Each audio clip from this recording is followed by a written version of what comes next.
So here we are looking at the circles that make up Poe's face. And remember, everyone sees things differently. So work for your brain. This is how my brain sees the circles in Poe.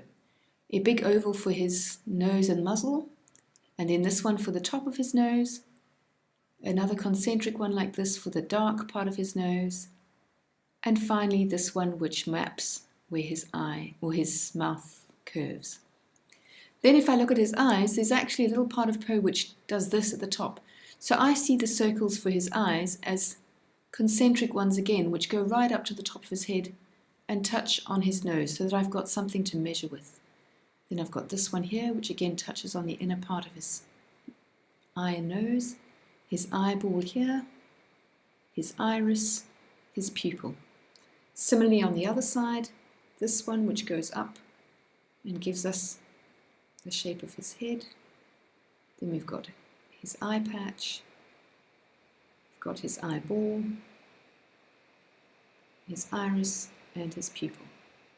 From there you can go and put in the major circle for his face, just bearing in mind how far there is between his chin and the bottom of his mouth. And then you can use just little semicircles to put his ears in here. Then I go looking for shoulder circles because I know that those will give me a soft rounded contour here, so that will be a shoulder circle, and there'll be one in here somewhere which goes behind his forearm. Then of course I've got this bump of his forearm just here in front, and I can use this as a part oval if I want to, or you could make it into an oval, and his hand which is going to go somewhere here. And then it's just easy enough to go and join up these curves to show the outside of his body.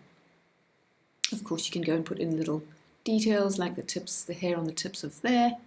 And when you come to outline, you'll fill in the small details. But this gives you a good circle anatomy for Poe's face.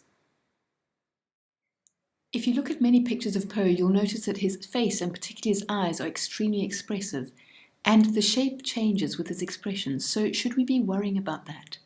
And you'll see from this that the answer is no. I'm still using a long oval to shape his muzzle, and then these concentric ovally shapes for his nose, the dark part of his nose, and the curve of his mouth.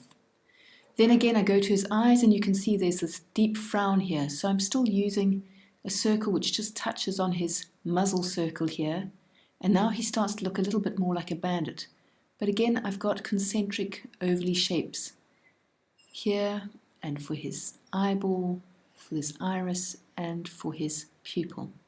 Similarly on the other side, the frowny part of his eye like this, so that it touches onto his muzzle ring, and then the concentric bandit-like ovally shapes to show his eye patch, his eyeball, the iris, the pupil.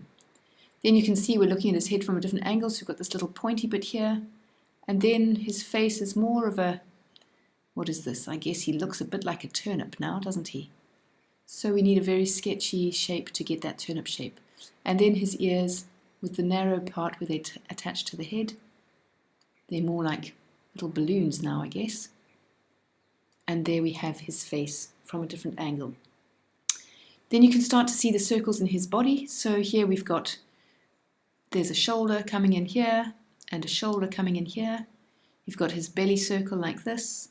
I always see it as a big round like this. You can see his hand here. I just draw it as a big circle like that, and then you can fit in all the patches and pads in between.